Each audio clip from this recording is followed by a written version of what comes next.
ধন্যবাদ মুরাগাছা জুনিয়র রাইটার্সকে তাদের ট্যাবলো সুসজ্জিত ট্যাবলো এখানে প্রদর্শিত হওয়ার জন্য।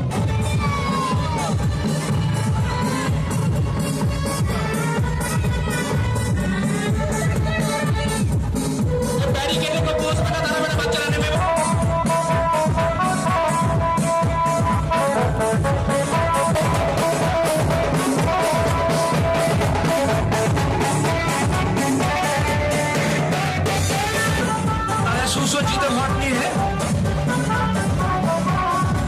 তারা ধন্যবাদ জানাই মুরাগাছা সেন্টার কমিটির পক্ষ থেকে। আপনারা ধীরে ধীরে এগিয়ে যাবেন। ভালোবাসার আমাদের এই গ্রাম দীর্ঘদিন ধরে ঐতিহ্য বহন করে চলেছে এই সরস্বতী পুজো। সেই সরস্বতী পুজোর আজ তারা প্রত্যেকটা দর্শককে, প্রত্যেকটা মানুষকে তাদের বিভিন্ন বার্তা, সচেতনতামূলক বিষয় তারা পৌঁছে দিচ্ছে মানুষের মধ্যে। 34টি ক্লাব অংশগ্রহণ করছে আমাদের মুরাগাছা সেন্টার কমিটির অনুষ্ঠানে। তো আমাদের মধ্যে ঘট বিসর্জনের মোট 2টো ক্লাব এখন উপস্থিত হয়েছে। আমি যারা যারা অংশগ্রহণ করছেন ঘট বিসর্জনের প্রত্যেক ক্লাবকে